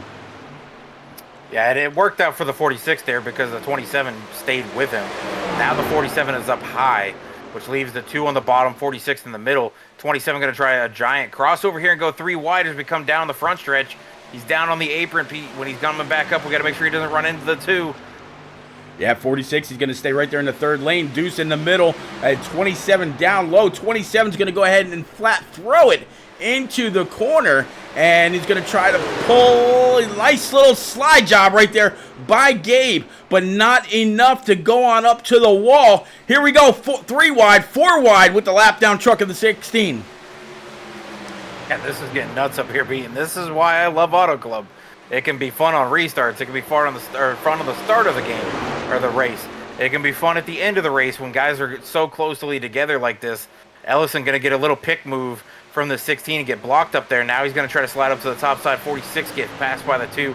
The 27's got to tuck back in on the 27 to try to push everybody back up to the 3. The 3's loving what he's seen in the rearview mirror. Oh yeah, absolutely. Anytime you can get on by a lap truck and make the guys behind you lose a little bit of time, and now they're all single file. They're all right back in their dirty air. 12 laps remaining here from Auto Club. And guys and gals, if you're out there watching on a Roku TV or a Roku streaming device, go on over to the streamers section and search for IROC TV. It's the logo that you see in the bottom left of your screen underneath the scoring pylon. The channel is 100% free and dedicated to 24/7 iRacing. Go on over, download the channel, Again, 100% free, and all broadcasts, whether it's live or re-air or a re-air, whether it's a club, community, POV, podcast, whatever it is, all in stunning 4K, completely free and commercial free. Yeah. This is getting hairy up here, Pete. These guys, the 2 is going to try to dive underneath the 3.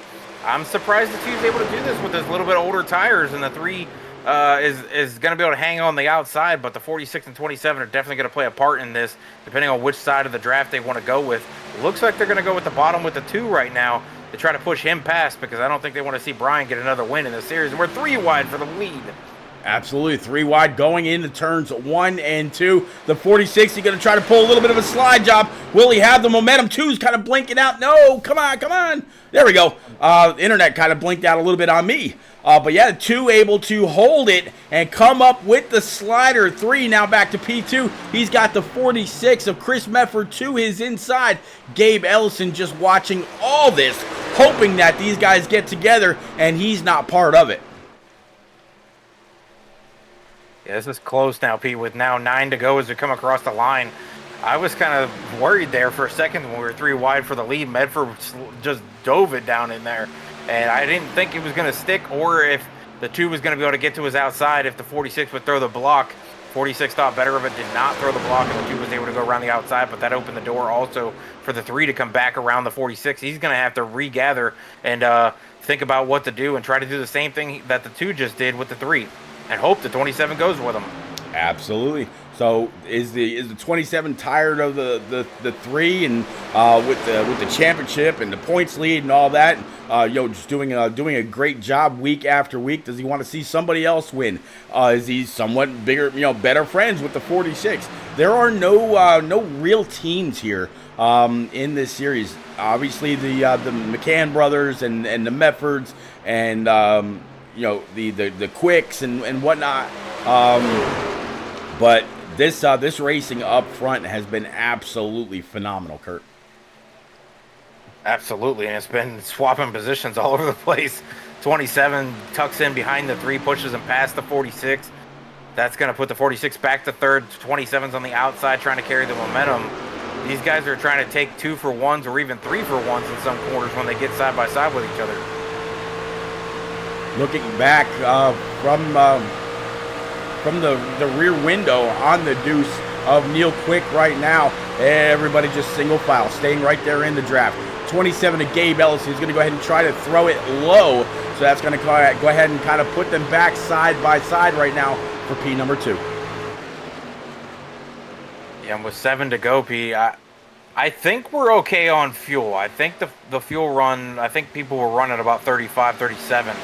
So they should be right on it, close. But the way these guys have been driving full tilt ahead, trying to make every pass possible, it could be that we're close. But, I mean, we're 3 wide for second. The 46 gets in the wall.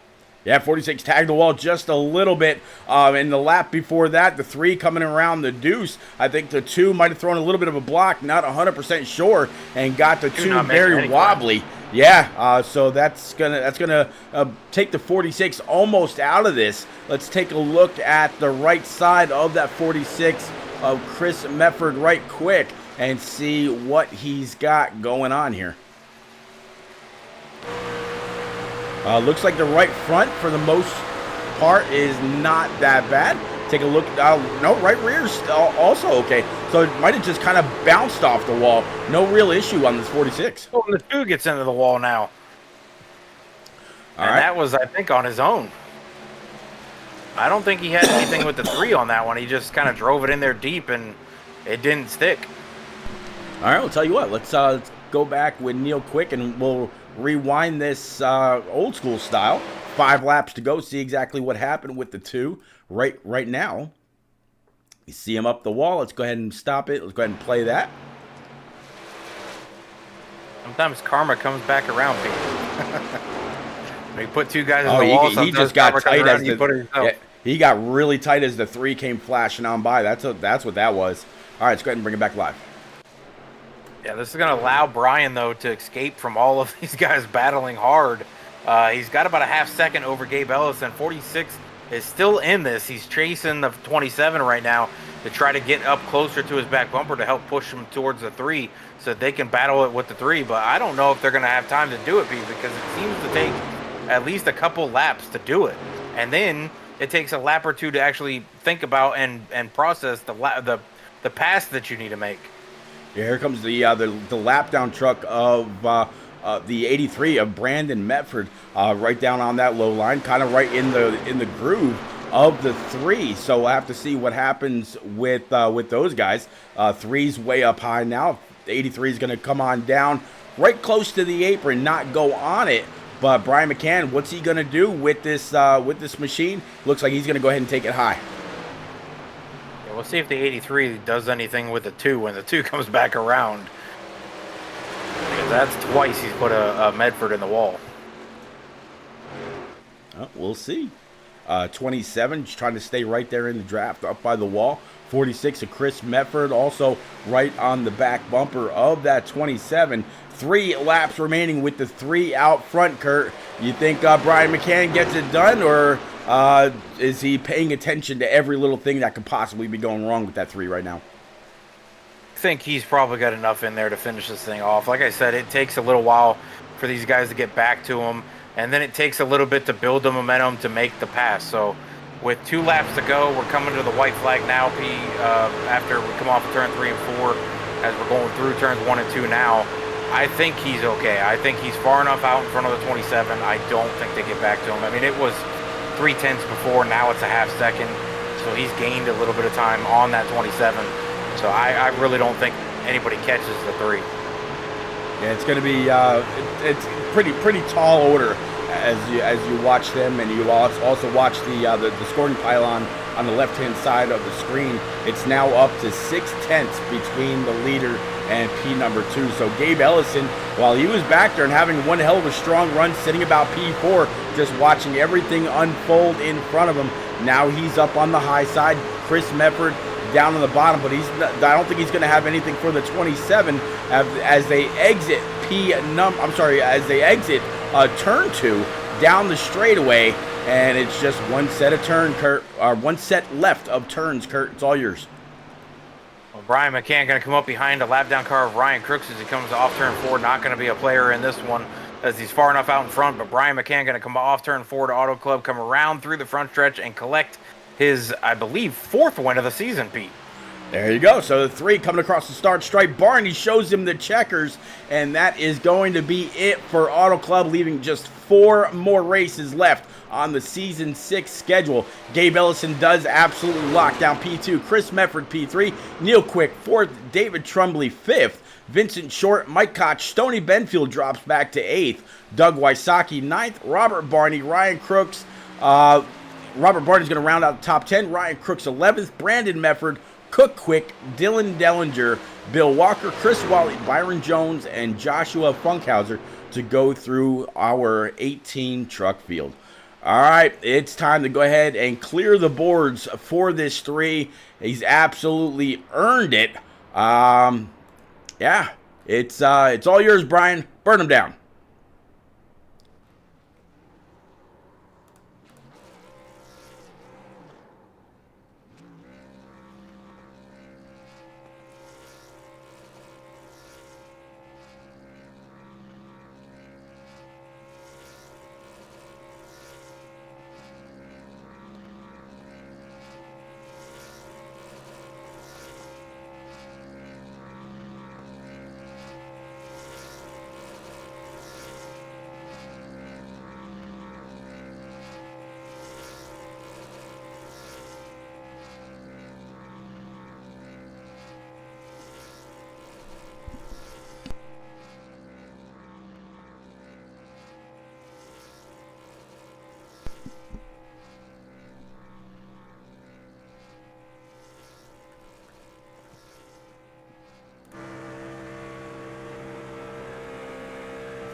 And it looks like that is going to be it for the 3. So big celebration all the way up the front stretch, backwards by Brian McCann in that Spartan Transportation LLC number 3 IROC Silverado. All right, Kurt, we're going to go ahead and get our top 3 up in the booth. Please don't nobody go nowhere. We will be right back. I absolutely promise you.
All right, ladies and gents, we are back. Definitely appreciate you for keeping it right here. So we got our top 3 in the booth. We're going to start off with driver 46, Chris Mefford, up 13 spots, tonight's biggest mover.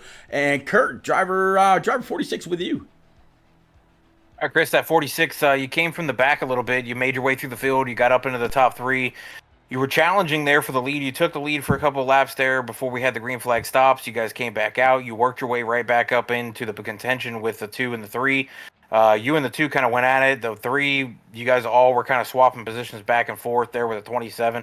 At one point, you guys were 3 wide, 4 wide for position. And coming into that one corner, it looked like the 2 slid up just a little bit, and you got into the wall there. But then the 2 came back, I think, a lap later, and he went into the wall himself after getting tight, and you were able to make your way back by. But you come home P3 tonight. What does this do for you coming home P3? And give us a little walkthrough of what you've seen throughout the race that made the determination for you coming home P2 or P3. Well, I was really saving tires there. Being behind some guys really ate your tires up, just not having that air on your nose. That final pit stop, I was trying to save a little bit of fuel or a little bit of tire, but Brian and Neil was pulling away, so I kind of had to really start using them up a little bit. Brian definitely had a strong truck. I think me and him was really freaking equal. I was racing that middle lane. He moved up like any smart guy would do and kind of took it away. Then we just got really pretty even. Not saying if I passed him I could have pulled away, but it definitely been nice to have that clean air. Well, it was definitely a fun race. Auto Club's one of my favorites. Were you for the switch from Montigny to Auto Club? I don't know. I mean, I literally got home at like 9 o'clock. We had this thing from one of our works, and they just raced go-karts for a couple hours. So my arms are dead. They're even more dead now. So definitely gonna be a good shower and a good night's sleep. You got your pre-race workout in running go-karts. Oh yeah, we had it over there at Sarah Fisher go-kart track there next to the Indianapolis Motor Speedway. Nice. Them carts were definitely fun to handle. But damn, I'm worn out. Well, but we're going to go ahead. We're going to Atlanta Motor Speedway next week. It's not known on the schedule whether it's Legacy Atlanta or if it's going to be the brand new super speedway layout. 4 more weeks left on the season 6 schedule. How do you see yourself faring over this last month of racing for season 6, bud?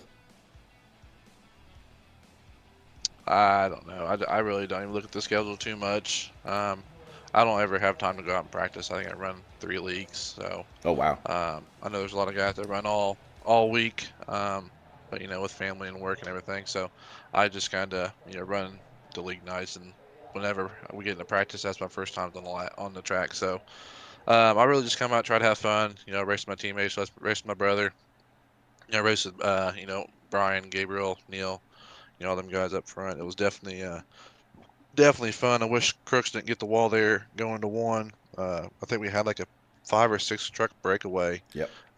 Vincent Short was real strong. I knew that outside was going to burn your tires up occasionally, especially carrying so much speed. It's fast. Don't get me wrong, it's fast, but after 20 laps, the outside is gone. So, luckily, I can run that middle lane.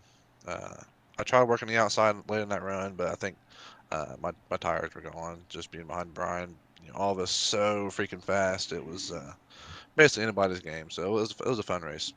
Well, bud, we will see you next week at Atlanta Motor Speedway, followed by the Roval, Kentucky, and then wrapping the season up at Michigan International Raceway, kind of a sister track to this place to crown the season champ. Any quick friends, family, sponsors you want to get out, sir?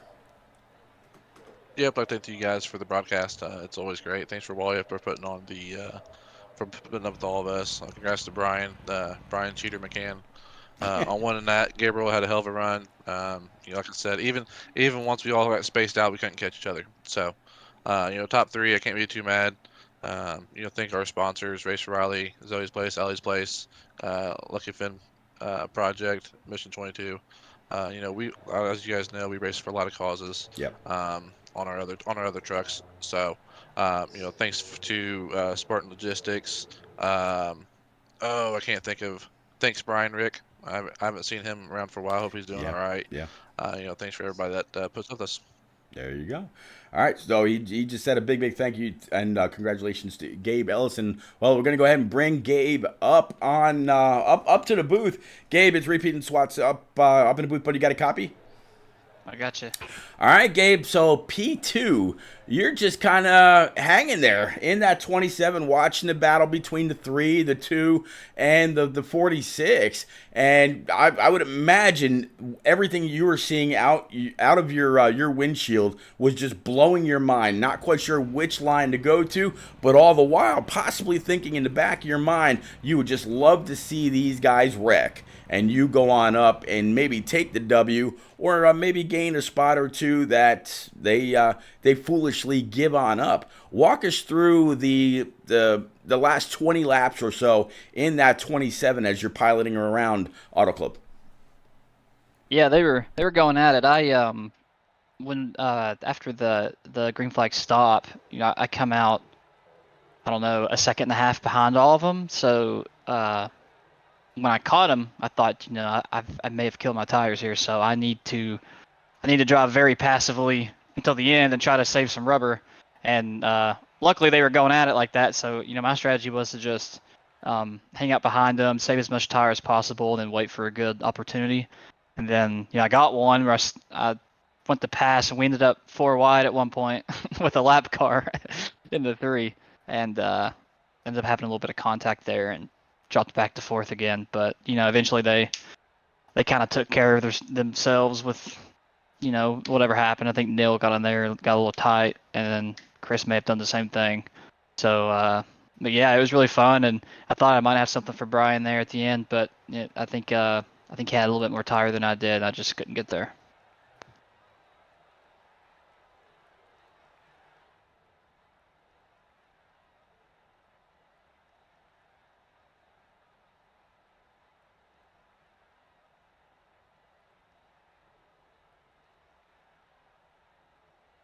Well, Gabe, we've seen you coming through here.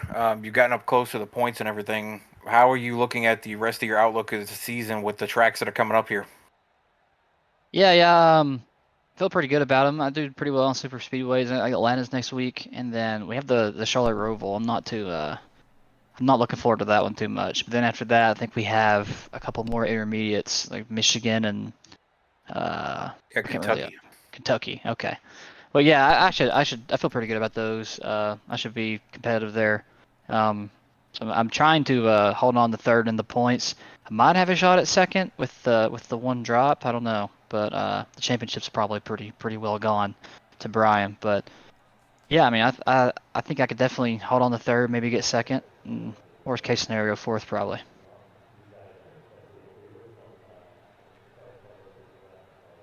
Well, any shout outs from you, friends, family, things like that? Yeah, huge shout to Eon Motorsports. Those guys are awesome. And they helped put me in this league, so I appreciate that. And also, shout out to my buddies at Lucky Ducks, Roasted Gems Coffee. If you need some coffee, check that out. Good stuff. And yeah, that's about it. Well, there you go. Congratulations one more time, and we will see you next week at Atlanta. Kind of curious whether it's going to be the super speedway rendition of Atlanta, or if we're going to go back old school racing where it's more in the hands of the driver. We'll see you next week, sir. I don't know. I hope it's the old one. Thanks. Not a problem. All right, so we're going to bring up P number 1, talking about Brian McCann in that 3 one more time. Kurt, he's with you. Brian, it seems like we're talking to you week in and week out every time we're here in the booth and you're out on track. You were a driver I was key on for tonight to be up front and possibly come away with this win. You proved me right here. How do you keep doing it? I mean, I think your 4th win of the season. You're in the lead in the points. We've only got 4 races left. How do you keep doing this to be so consistent? A little bit of luck, a little bit of patience. And a lot of skill. a little bit of skill. And I don't come in, wanting to win the race or trying to win the race. There was a lot of times there where I just backed off and, let somebody have a spot, especially at the very beginning. I didn't want to tear my truck up. That was my number one goal at the beginning. And so I just let them do whatever. And then at the end, I think there was about 3 or 4 trucks and we were real racy. And, I started to go a little bit harder there. And, I was really surprised we didn't spin out a few times there. I know I hit Neil in the rear pretty hard when he had to check up. And then I know Chris, we were side by side and, right on door to door. So, yeah, I mean, good race there, back and forth, swapping, drafting, old tires. And I love it. And just was a good race overall. I mean, it was getting dicey for sure. We were up here in the booth and we were going nuts with you guys swapping positions back and forth. You guys doing crossovers, and then the next turn you guys would swap back, and it was 3-4 wide at one point, and there was a lap down car there that made it a little interesting as well. I mean, it was dicey for us up here in the booth. I can't imagine what it was like for you guys in there. I mean, I was starting to sweat for you if you weren't sweating, but I agree. I'm surprised there wasn't more maybe spins or bumps or bangs or somebody going up into a wall, but that just proves the point that you guys are very, very skilled and you guys put on one heck of a show every single week. Yeah, there was one moment, Chris Mefford, I think in the first fuel stint we had, he ran us down, and that was impressive on his part. And I think he was faster than me, but I was just I was taking his line from him, and he just could not do that dive in and slide up on me. But we saw if he would have got in front of me, I think that would have been maybe the end of the race there. But then for some reason on pit road on the pit, he had a slow pit stall. So we had a little talk after the race there. I told him he needed to pay his pit crew a little bit more. It is funny about the randomization for the pit timings, but it happens to everybody. Could be this race, could be next race for you. You never know. So, congratulations on the win. Back to you, Pete. All right, absolutely. Yeah, I tell you, Brian, it just seems like week in and week out, I was able to close out season number 5 with Byron Jones in the booth with me. And you just had a great handle on the Xfinity cars. Obviously, these trucks, you're picking right up where you left off last season. I'm going to assume that next season for season 7, we're going to go with the big bag tanks. I mean, cup cars. and see what y'all are capable of in those things. We've got Atlanta Motor Speedway, the Charlotte Roval, Kentucky, and then Michigan over these next 4 weeks to close out season 6. Are there any tracks in there that you're a little hesitant about, or you might you might have a little extra rig time to get ready to maybe put the stamp on another championship? The Michigan pretty good there. Atlanta, I'm not sure. It's probably the new Atlanta, so that may just be a wide open track. And then the Charlotte Roval, I'm typically pretty good at road courses, but I think that's probably one of my worst road courses. So I'm not sure how that one's going to go. Yeah, that's just gonna kind of leave Kentucky out, but that one's a pretty pretty tight little track as well. One hell of a race. Again, gonna go ahead and pad the already impressive point lead that you had over your brother. We were kind of curious. Everything okay with your brother, or just is it kind of work getting in the way now? I'm not sure. I thought he was going to be racing tonight. I haven't heard from him, so I'm going to have to check to see what happened after the race here. I definitely hope everything's all right. Any quick friends, family, sponsors you got to get out there for this dominant performance, sir? Yeah, my wife, my family, everybody watching tonight, you guys for doing the broadcast, league admins for putting this show on, and big shout out to our sponsors that make it all happen. Absolutely. We definitely do have to give a big shout out to, R&R Racewear, Spartan Transportation LLC, of course, the Hot Dog Stand podcast. Guys and girls, go on over one more time. If you got a Roku TV, go over to the streamer section and look up IROC TV. It's a 100% free channel dedicated 24/7 to everything iRacing.